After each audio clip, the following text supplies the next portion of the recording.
gonna trouble the water. Feel like we a type of tide we ain't never been. I can't see the light at the end of the tunnel yet. Feel like I ain't made for this, I ain't built to win. I'm mature enough, I ain't pure enough to be heaven sent or be militant, nah. Feel like I ain't Dr. King of another heaven yet. So don't look to me, I can't carry it. Man, I'm probably closer to a scary yet. Fighting out my fears, I still carry tears. Looking for a home for 400 years. So inside my bones, Lord, I gotta know if I'm by myself, that I'm not alone. Looking at my feet, standing on the shoulders of my father's dreams and my mama's groans. Product of their hopes, they could never reach. Only see it looking through a telescope. Lord, I gotta know if we gotta go, that you got our feet. Help us keep the course that you gonna bring. Every single voice, every angel in the sky making noise, every man, woman, child, every source all around the world lifting every voice and sea till earth and heaven ring with the harmonies of liberty. Let our rejoicing rise high as the listening skies. Let it resound loud as a rolling sea. Sing a song full of the faith that the dark past has taught us. Sing a song full of the hope that the present has brought us. Facing the rising sun upon new day begun. Let us march on till victory is won.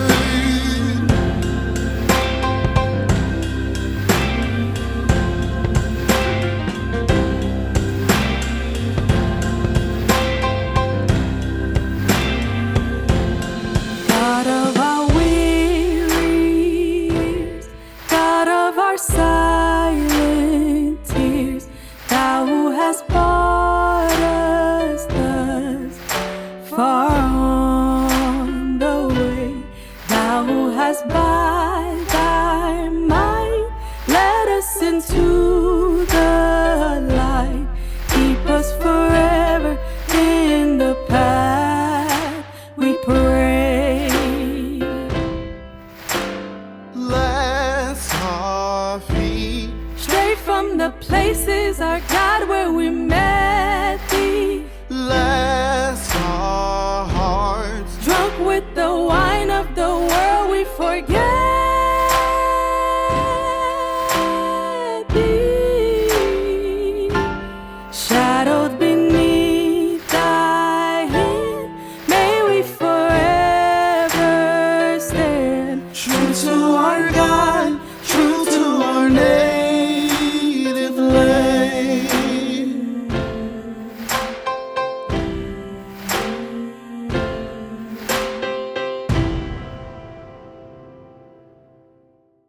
Is the time, now is the time, now is the time. The fierce urgency of now.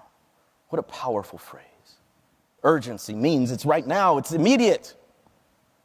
It's insistent, you can't ignore it. But it's a fierce urgency. It grips you. You can't breathe until you do something about it. When? Not later, not soon, but now, the fierce urgency of now. Now, that was 1963, more than half a century ago, but in many ways, we could still say that when it comes to racial justice in America, and especially the church, we need to respond to the fierce urgency of now. Well, good evening, church. Welcome to our MLK special edition of Culture Night. For those of you who do not know me, my name is Pastor Tyler. I serve as a lead pastor here at All Nations Worship Assembly of Pensacola, Florida. And I am excited to welcome you into a special edition of Culture Night. Here at ANWA, we say we do three things. We help people to find family, discover purpose, and change the world. And I want you to type it in the comments, especially if you are a member and partner of ANWA Pensacola, type change the world in the comments.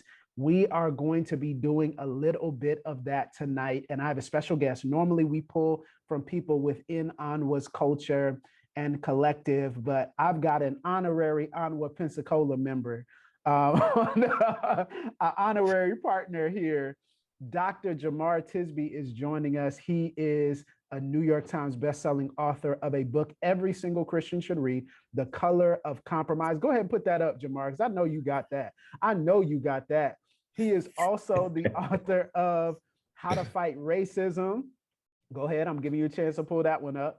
And he is the author of the How to Fight Racism Young Readers Edition, which I got a copy of. Got your book too. Double trouble. Watch it. Look, man, I'm telling you, Jemar is a resource, and he is also the founder of an organization that I'm proud to be a part of called The Witness.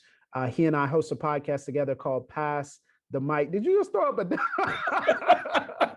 You gonna get us? I didn't know we were doing that. Are we doing that in the tutu? You gonna get us banned from Facebook, man. They're gonna be like, I knew someone was off about this church. Listen, gang symbols. Dr. Tisby, thank you so much for joining us, brother. This means so much that you would hop in on MLK Day. Bruh, say less. It was a privilege. It's a privilege. Hi, what's up, ANWA family? I am rooting for y'all. I am praying for y'all. It's such a pleasure and a privilege to join you for this very special occasion. Tyler and I are already hyped. It's going to be a good conversation. We are. Look, we're talking about one of our favorite topics, which is Black Christian legacy, specifically in the life and the mission and the acts of Dr. Martin Luther King Jr. So happy MLK Day, everyone. Let's get right into it. And I want you to lean in because we're going to do some background, but then we're really going to get deep into what MLK's legacy should mean for the church in 2022. And I want to actually start with how we remember MLK. Many of us, I actually remember Taylor Branch, Dr. Taylor Branch, the historian. I remember him talking about how when it comes to race, it's easy for people in the majority culture to misremember history and to turn it upside down. And that was such a visceral image that we turn and invert history and make it seem like people were loved and accepted and everything wasn't as bad. Jemar, let's turn history right side up and let's get into how King was actually received in his time and how long it took for King to be considered this beloved figure. There's so many people posting quotes today, talking about how great King is, sharing the I Have a Dream speech. But was King that popular, and were his ideas and ideals that accepted in his time? So let's talk about the reception of King in his lifetime. So this is even before he's killed. I just want to read to you a paragraph from this. This is a great book. I didn't write this one. More Beautiful and Terrible History, the Uses and Misuses of Civil Rights History by Jean Theoharis. This is what she writes. She says, arguably beginning when President Ronald Reagan signed the bill in 1983 to make the third Monday of January a federal holiday for Martin Luther King Jr., the political uses, talking about memory, right? Yes. The political uses of memorializing the movement took on heightened possibility as a national narrative. So she's saying, political figures now recognize we can use King's legacy as part of our national narrative of progress. And then she goes on to say, 15 years of opposition to the holiday gave way to recognizing its political utility. I'll say that again, its political utility. The civil rights movement became a way for the nation to feel good about its progress. And King's legacy became enshrined in his dream speech. As we know, that wasn't the only speech he gave. His popularity expanded. So by 1987, 76% of Americans held a favorable opinion of the civil rights leader. Almost the reverse of his popularity at the end of his life. In 1966, only 28% of Americans had a favorable opinion of him. 1966, 2 years before he's assassinated, only 28% of Americans had a favorable opinion of him. Isn't that interesting? This man who we now celebrate. And by the way, you probably noted that she said after 15 years of opposition, and that's literal because the first legislation proposed to make an MLK holiday was in 1968. The same year he was assassinated. Yep. So for a decade and a half, they could not muster the popularity or the political will to make MLK Day a holiday. By the way, the spearhead of that effort was none other than Coretta Scott King. Give her her roses. It's Yes. because of Coretta Scott King that we have all of his collected speeches and writings and memorabilia. She had the foresight and the insight to make sure that she collected her husband's works for posterity, and also was key in pushing the MLK Day to become a federal holiday. And I'll end with a brief story around his assassination. And as you and I, Tyler, always say, he was killed. He didn't die. Yes. Yes. He was killed. It was a violent death. And I wrote about this in my first book, The Color of Compromise. There was a Black man named Dolphus Weary, who in 1968 was an undergraduate student at a white evangelical college. He grew up in Mississippi. He had been persuaded to go to this school on the West Coast by all these promises of racial progress and inclusion and all this stuff. So he said, let me give it a shot. Played on the basketball team, was a popular student there. On the day King was assassinated, Dolphus Weary heard about it over the radio. And the first word he got was simply that King had been shot. It didn't say whether he lived or died. Mm-hmm. Well, hours later, it comes back, King, in fact, had been killed. And so while Dolphus Weary is in there questioning reality and devastated at the death of this civil rights leader, outside of his room and down the hallway in his dorm, which is filled with white people, he hears cheers of celebration. His fellow white classmates laughing and joking and celebrating the fact that King had been killed. So we want to talk about the real King. We want to talk about MLK in his day. Those are some of the data points and realities that give us a sense of how unpopular fighting racism has always been. I want to lean into this right now, because the reason why we're starting here is because it's essential for us not to have rose-colored glasses and this idea in our hearts that fighting for truth or justice, or even this entire enterprise, this catch-all that we call changing the world, is something that is going to be accepted and received well by people. Before you step out and say something, you just should prepare yourself that you're going to be maligned for speaking the truth. And this is important because it connects to the Black Christian legacy.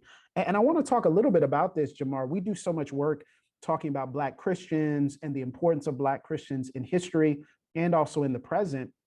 Can you talk a little bit about why it's important for us to center and also to remember Black Christian history, and for Black Christians to remember our own history within the context of being resisted, but still standing up in the midst of that resistance? Absolutely. I think that the Black church as a tradition and an institution is, it's going to sound funny. Come on. The most American, truly American institution in terms of the ideals that this nation likes to espouse. Right. So the Black church tradition stands as the clearest contrast to white supremacy in the US, which means everything that white supremacy stands for, the Black church stands against in so many ways. Yes. Authoritarianism, exclusivity, wealth hoarding, racism, obviously. Yes. And so in that way, the Black church and individuals in the tradition have stood up for multiracial democracy, inclusivity, justice, and equity. Now, obviously, not perfectly. We can go through many examples of course, of that. But here's the thing. Here's what I get worked up about, Tyler. Even today, activists like to criticize others for quoting King without adopting his politics.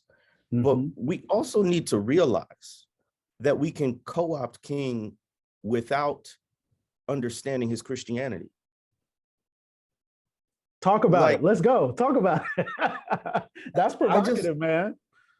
we can't champion King's political and social and economic ideas without understanding the roots of that in his faith. Yes. I mean, King was a son of the Black church through and through. Daddy King was prominent not only in Atlanta, which is, already a prominent city, but in the National Baptist Convention itself. The president of the NBC, Joseph Jackson Jr., who would later be at loggerheads with King Jr., stayed at their house when King was growing up. He was dyed in the wool through and through. His beautiful oratory, Black church. Yes. He grew up listening to Black preachers, right? Like, listen to the end of every talk he gives. I don't care if it's at the United Nations or in a church. It's sermonic, and especially the ending, right? You could dissect it all, the cadence, the repetition, all of it, right? That's Black church. And the way he applied the Bible and his understanding of scripture to social and political and economic problems. You simply cannot understand King's activism without understanding King's faith. Yes. But where is that? Come on. So here's what would be radical for some people, right? A lot of people like to quote King on like democratic socialism, on guaranteed income, guaranteed jobs, and be like, that's the King nobody likes to quote. But what about, here's what'll get some people. What about the fact that King got more dedicated to nonviolence throughout his life and not less? What about the fact that King wore suits and had his hair cropped short? Who knows if he would have maintained that? But respectability politics, right? A lot of people would, in King's day, y'all not ready for this. Come on. No, it's true. It's the truth. Even Black people were like, King is Uncle Tom. King has sold out. King is working with the white people too much. Which is so important because the reason why we're bringing that up is because it is important for us to understand that, again, don't misremember history. You are not doing anybody a favor by misremembering history. I know sometimes what many of us like to think is that by misremembering history, we're keeping peace. You are not keeping peace by misremembering history. And that includes our own history, which is not every Black church and Black pastor and Black leader was a fan of King in his day. As a matter of fact, very many of them were not fans of King. Right. Yes. So many Black churches did not stand on the side of justice. So don't think that just because we're a Black church or there's a consideration of justice and we talk about it, that we're always standing on the side of justice. And that's a biblical concept, right? The idea of justice for all, the idea of loving God first with all heart, mind, soul, and strength, and loving our neighbor as ourselves, which properly interpreted means loving the systems and the policies that give our neighbor an opportunity to flourish. That is what it means to change the world. If you're going to love your neighbor, that means that you must advocate on behalf of them so that they have an opportunity, they have a chance, they have the ability to flourish as God has created them to, not just for ourselves, but for everyone around us. And so, Jemar, you're touching on so many different things. When you think about how now Dr. King is often quoted and talked about and discussed, it's clear you're trying to connect some dots here, connect some dots that we've missed, connect some dots that we might not be aware of. Talk a little bit about what King can teach, first of all, us as Black Christians, right? Then we're going to bring other people into this, but first, us as Black Christians, what King can teach us about standing up for truth, righteousness, justice in a world that does not want to hear it, because I think that's applicable in 2022. Here's some of the things that I've gleaned from King in my own practice. Number one, he was an incredibly integrative thinker. I read some of King's speeches where he name drops like Nietzsche and Hegel and Schleiermacher and others. William It's Cullen wild, Bryant and James you Russell know? Lowell. Yeah, exactly. And I'm like, did his audience rock with it? Like that would have flown right over my head. And yet he was able to take parts of his education, which drew on like European philosophers, and integrate that with his understanding of Christianity and justice, all from a Black perspective. Mm-hmm. So King was a wonderful model of being intellectually curious, learning and taking from wherever he found something helpful, and then putting that into a mix that could be helpful for pursuing freedom and changing the world. I thought that was I think, yeah, I really want to say something to that. I'm glad you brought that up, because I think it's really important for us as believers, especially within the Black Christian context, to recognize that everywhere we go and everything that we encounter and experience is part of our spiritual formation. It is part of our discipleship, right? So I know some people are thinking, well, I'm not an activist. I've got a regular 9-to-5 job. No, that's actually a part of how you love your neighbor, like what you do in your 9-to-5 job, like how your children interact with culture publicly. All of these things are combined together, and God intends to use them. So I'm glad you brought up the integration, because so often we're trying to separate, what happens on Sunday morning from what happens Monday through Saturday. Right, and God is saying, no, all of this together is a part of your growth, your development, and also how you love people well. Which is like another underappreciated aspect of King. First of all, the man was brilliant. He started at Morehouse College when he was 15 years old. 15 years old. Yep.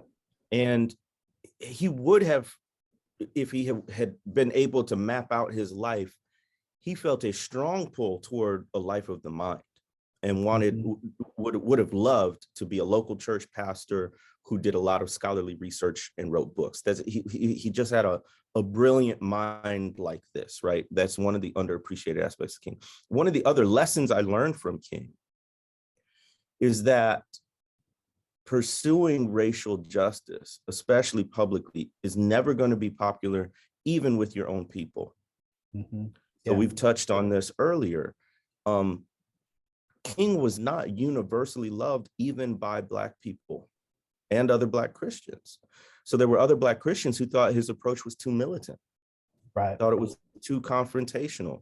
I mentioned Joseph H. Jackson before. He stood directly opposed to King. And because of it, King had, along with some other ministers, in 1962, left to form the Progressive National Baptist Convention so they could more openly pursue these justice issues, right? So, and I got this from another pastor, C.J. Rhodes, down in Jackson, Mississippi, at the historic Mount Elm Baptist Church. He's like, you can't pursue social justice as a church growth strategy. That one got me. Because I'm like, what all these young Black folks are looking for is a Black church that's involved in the struggle, a Black church that's on the front lines, right? So if you want to bring in young people, and I do think that's true, right? But it was also a sobering reminder from Rev Rhodes that it's never going to, first of all, that should never be the motivation. Right. Mm-hmm. We pursue justice for love of neighbor, not to get more butts in seats. Yes. And then secondly, as we look at the example of King, there's no guarantee that people are going to rock with you, because even if they agree with you on like the goal, the overarching goal, there's going to be lots of arguments about the method and about the strategy. Right. So those are a couple things.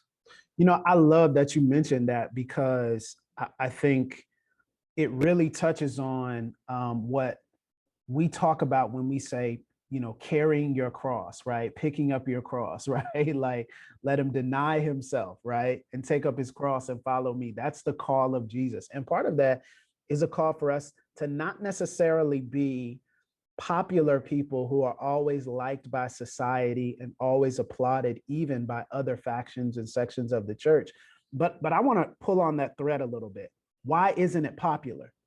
I mean, you think about it, in 2020, Jemar, we had the racial justice uprisings, we had all this. And I think for some believers, there's one group of believers that will probably be watching saying, why are we talking about this? What does this accomplish? But then there's another group that says, oh, everyone's on board with this. Look at how many people march in the streets. Locally, if you're in Pensacola, look at how many people went to the graffiti bridge. Like, look at how many people held up signs. Look at how many people applauded. Look at how many people showed up for the cause of justice. Why is it not popular? Why isn't it popular in our day, Jemar?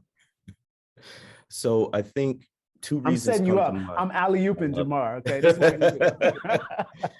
And if I don't get it, because I know you got thoughts on it too, and I want to hear your thoughts, but two things come to mind. It's not popular because it's incredibly costly and integrity is hard. It's incredibly costly and integrity is hard. So it's incredibly costly. If we look at MLK himself, it literally cost him his life.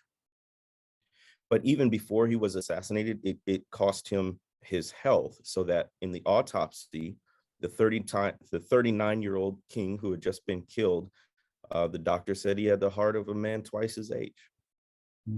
So the stress of that life, and we know this, right, as people even concerned about racial justice, the sleepless nights, the high blood pressure, the anxiety, all of that takes a toll. So it's costly in terms of our physical and mental health. It's costly socially and in terms of our community.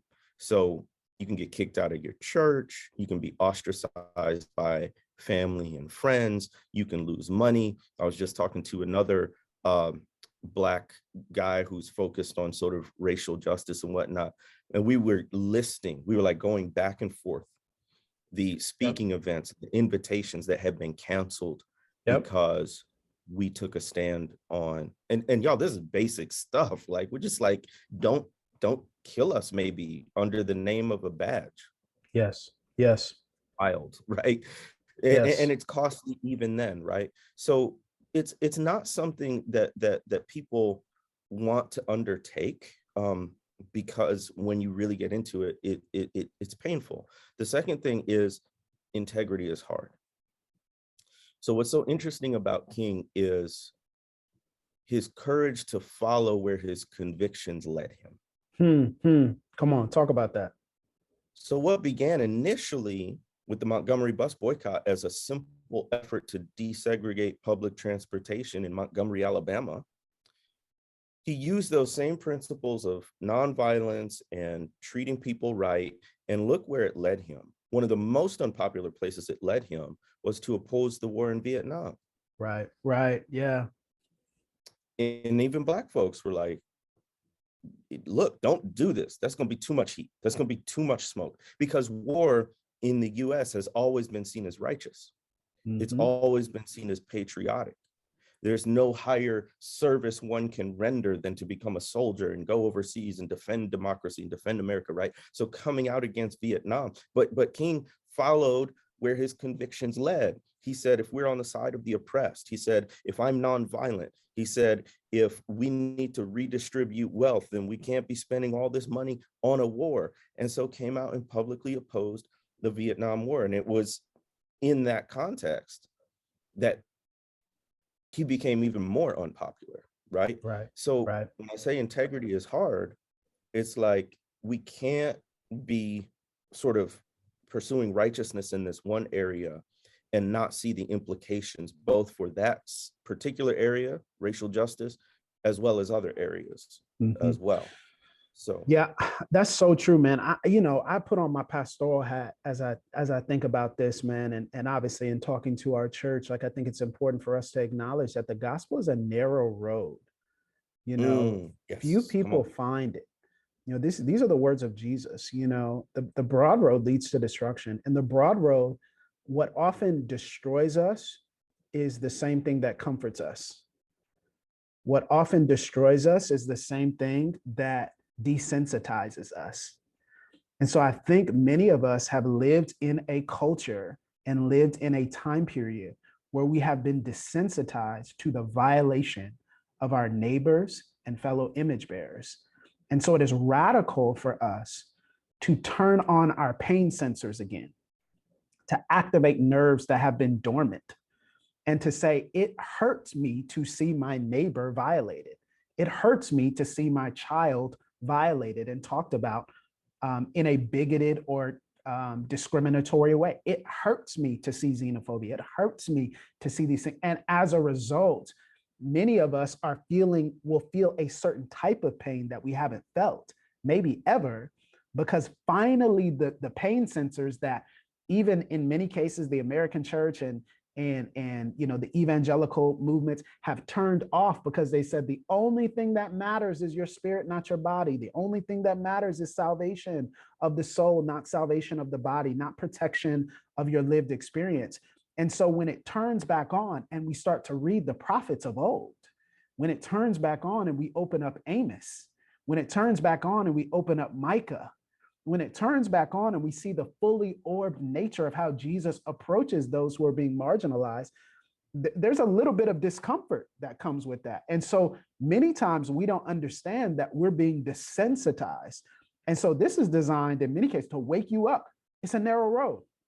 It's not going to be popular because justice is always going to cost you something. It will always cost you something.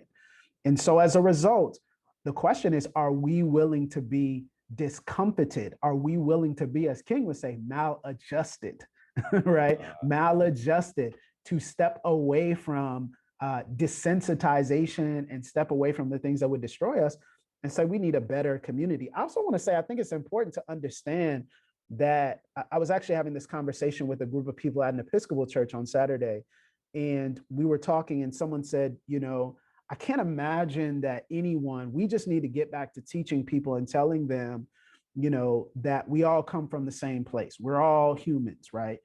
And while I understood his point and I said, absolutely, I completely hear what you're saying. But the crux in the 1800s leading up to the 1900s, it was common for people to think that us as people of color, us as people with darker skin, were inferior. That's no longer common. It's no longer accepted to believe and think these things. Now the crux and the challenge, the thing that brings about the pain point, is power. It's privilege. Because over the course of centuries, what have we seen? Unjust gain. And over the course of unjust gain and unjust influence, because one group or many groups have been placed to the side and other groups have been given power and influence and control, now to walk in justice, you have to relinquish some of your power. Wow. To walk the gospel, you have to actually relinquish some of the things that will make you propped up and keep you in control. So now to walk in the pathway of Jesus, the narrow road, you have to say no to some things that it's easy for you to say yes to. And so now the question is, are we actually able to give up some of the things? And this is what Jesus says.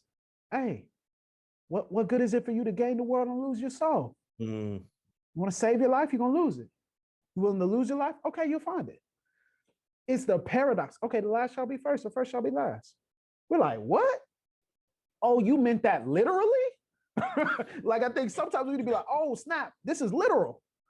Okay, so sometimes we have to give up. And I think many of us don't conceive of that in a church culture and in a American church context that caters to everything that we want, caters to everything that we desire. No, the gospel, following Jesus, it's a narrow road.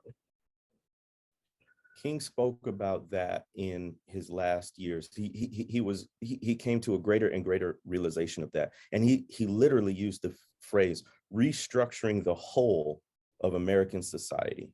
Yeah. Restructuring the whole of American society, a lot of which was around the redistribution of wealth. And he was incensed. He was absolutely angered by the fact that we live in the wealthiest nation in the world and we still have any poor people whatsoever. Yeah. And went through and said, if we can spend this much on putting a man on the moon, if we can spend this much on wars, it would still actually cost less to give people a guaranteed annual income and make sure that everyone had food on their table, which, aside from the politics and the policy of it all, what I think he's saying is, what can we do as a society to lift people out of survival mode and move them into flourishing mode? Yes. Like that's a very Christian biblical concept. Like people, there are so many people where I am who are so poor, they can't, they hardly have any bandwidth for Right. activism, Right. let alone what we were created to do, like creating Right. culture, Right.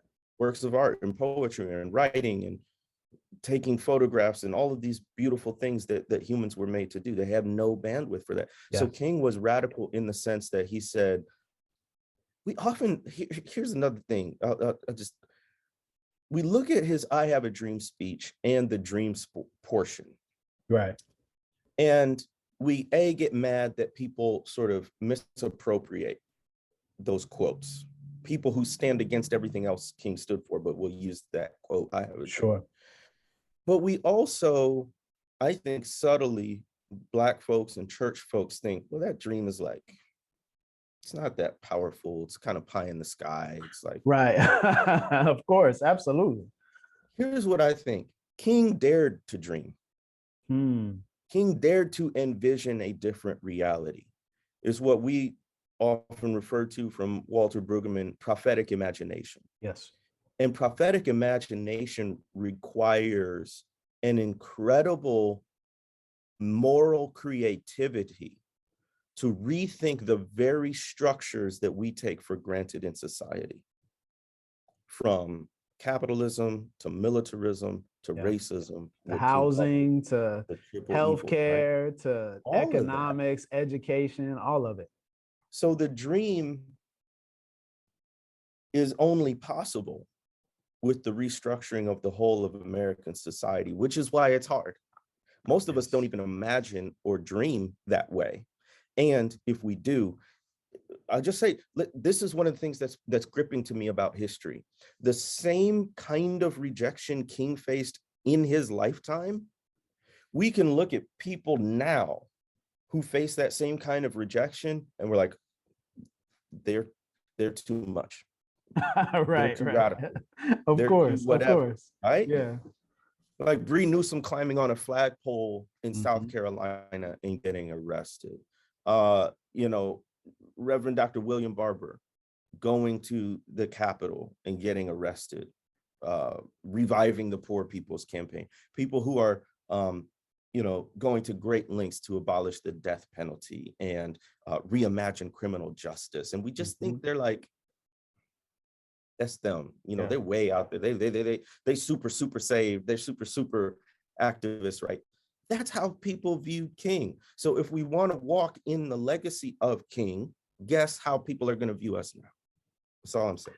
I love that, and I want to, before we close out, I do want to bring attention, not just to the external King, but also to the internal King, because one of the other parts of the Black Christian legacy that I think is important to understand is that we believe in holistic discipleship, a holistic embodied theology.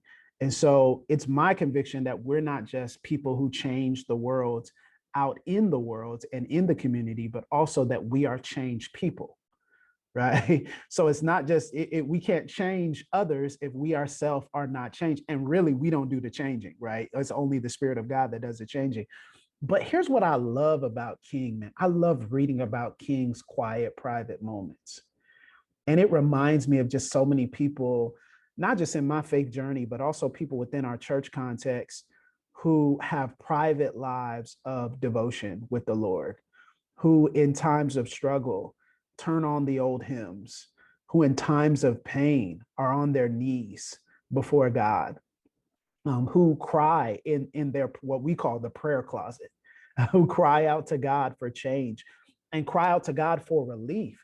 Talk a little bit about King's quiet moments, man, because I think it's important for us to hear that, King wasn't just leading without a life of devotion. No, he wasn't a perfect person by any stretch of the imagination, but he wasn't leading out in public without a life that didn't say, I'm going to actually have to pray. I'm going to actually have to hear the voice of God. And I think sometimes we're so out in the external that we forget we have to lead internal lives of control, internal lives of discipline, and internal lives of devotion to the Lord. So I think that's critically important. And what comes to mind are two aspects of King's life. One, he underwent a crisis of faith very early on during the Montgomery bus boycott. He was like a month into it, had already been getting death threats and phone calls. And one particular night, he'd gotten back late from an organizing meeting, couldn't sleep, got another phone call threatening him and his family, which is what really disturbed him, and basically broke down at his kitchen table and was like, God, I don't know if I can do this. I don't know if I can. I mean, can you imagine like a literal death threats, right? And so he writes about it later as when his faith became real to him. And I think that's powerful because there's a scenario in which Martin Luther King Jr., beautifully eloquent, highly educated, son of a prominent Black Baptist preacher, could have gone on to a very stable, popular ministry without much risk. Prodigious gifts too. I mean, he would have been popular no matter what. Yeah, he would have quickly gotten invitations to some of the most prominent pulpits in the nation. And perhaps in another scenario, that's the way he goes. But I think at that kitchen table moment, all the way back, I believe this is January 5th, 1956, he realizes, oh, Jesus really meant what he said. And if I really mean what I say in terms of calling myself a Christ follower, then this is what I must do. And I think in that moment, without knowing the full implications, he realized that his life was going to take a dramatically different course. But he stuck with it. He took that narrow road. The second thing that comes to mind in terms of King's like devotional practice and inner life, he had around him a tight-knit community of people, mostly within the SELC, who walked with. You can't find a picture of King out there marching or doing activism without this familiar cast of characters, from Ralph Abernathy to Fred Shuttlesworth to Ella Baker for a time. You know, he had people around him who understood the mission, who supported him, who enabled and empowered him in it. So he wasn't going it alone. That's good. And I think that is critical in our day and age, where it's so easy, especially because we have this illusion of connectedness through a screen with other people and with the broader movement. Like King always had a community, whether that was the broader Black church, whether that was Ebenezer Baptist Church, or the folks he was with it. I felt a similar kind of kinship and connection with folks like you at the Witness. You know, like you cannot engage in this struggle without people who understand, can support, and can even laugh with you. I think another aspect of King's private life, he loved to laugh. Yes, he did. I love the pictures of him smiling. I love those pictures. Yes. So those are some things that are vital. And the last thing I'll say is we often measure progress by external change. I think in God's economy, God is measuring progress in justice by the internal change as well. So it's not just how we change the world, but how the movement changes us. And that's just as critical in God's eyes as moving the needle on changing a law or a policy. You know, and I want to bring this up again, putting on my pastoral hat to ANWA Pensacola. This is why we do this, right? We do this because our movement towards justice and towards a more equitable world will not just change our community and change Pensacola, it will change us in pursuit of that. And in pursuit of that, by doing the work, by being the hands and the feet of Jesus, what happens? We ourselves are transformed and changed. I want to talk about that practical element as we close, Jemar. I know people might be listening and they're, wow, this is provocative. This is interesting. I didn't know this, or maybe I did know this, but I didn't know the extent of it. What do I do with it? You know, how would you recommend that people follow in King's legacy, the Black Christian legacy? Give ANWA Pensacola some encouragement and some advice on how we can be people who follow in the fully orbed vision of eternal transformation, internal devotion to God, and also external calls for love and justice and equity, even in our own communities. What should we do? The easiest thing you can do is pick up this book, Fight Racism. The how-to. I'm gonna hold up the young readers just in case. And we the missed it Young Readers earlier. Edition. I mean, literally trying to answer this question through a whole book, but I'll use the framework I introduced in the book, the arc of racial justice: awareness, relationships, commitment. So on the awareness level, like, actually read full-length works by King, not just the quotes. Even us as Black Christian folks, we tend to know the King that makes the headlines or the King that gets quoted. Read or listen to, that you recorded, Letter from Birmingham Jail, right? Absolutely. Like, absolutely. go Shameless through that plug. whole thing annually, like easily, twice annually. Read his last book, Where Do We Go From Here, which is about fleshing out the dream and more than just a soundbite, right? There are lots of collected works. There are lots of great biographies on King. You mentioned Taylor Branch. That's a 3-volume biography. Yes. You don't have to do one, but you know, learn about the actual life and legacy of King. Along those same lines of awareness building, think about how you might teach the young people in your life. Yes. So this morning with my son, who's 11, we watched this sort of like 10-minute animated video about King's life. And then we listened to a portion of the I Have a Dream speech, and we talked about all of it, right? And I don't know what's going to stick or not, but it's helpful to let our young people know what has happened in the past and what we're still fighting for in the present. So that's awareness. Relationships. For Black folks, I think it is being very intentional about surrounding ourselves with the people we want to emulate, particularly when it comes to justice. So who are the people doing work right now that you admire, and how can you get more access to them or people like them? This can be local, this could be other pastors, this could be a fellowship, this could be a book study, this could be on a national scale, people that you're following on social media or whose books you're reading, right? Like, we need to surround ourselves with the people we want to become like. And also, as we were saying with King, you know, he always had a community to sort of support him in this very difficult work. So intentionally cultivating those communities that can support us in this work of justice, racial justice. And then lastly, on the commitment aspect, which doesn't mean just staying the course, which obviously we need to, it means committing to changing the systems and the structures. Yeah. So at this point, and you might have more fine-grained action items here, but at the very front edge of the racial justice struggle is the struggle for voting rights. Yep. What we have to do at this point, it seems like the only recourse is to eliminate the filibuster or find a workaround to get the John Lewis Voting Rights Act passed, and to protect at a federal level the right for all people to vote, because at the state level, it's already too late in a lot of places.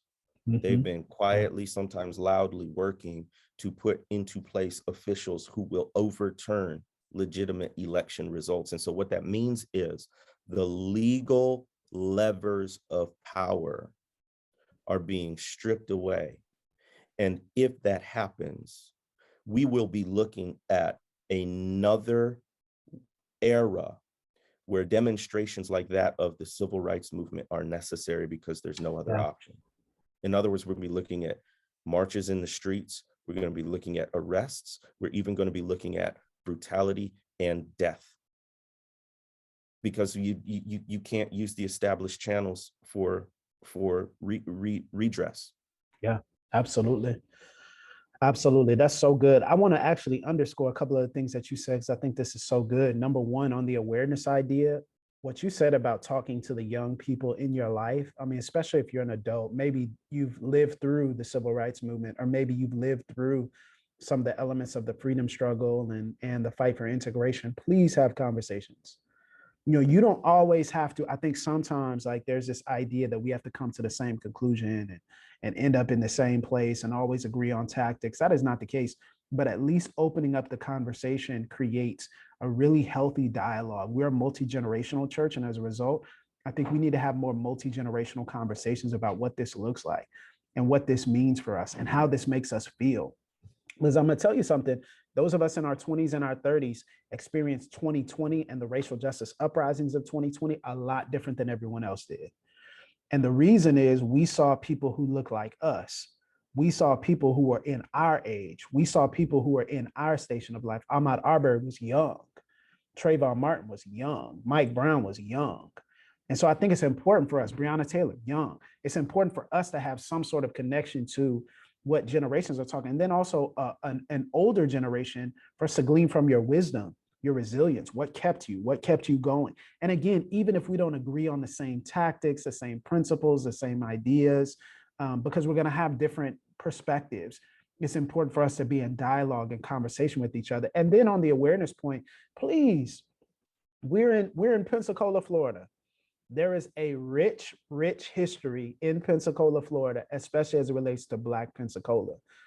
Do some research on Black Pensacola.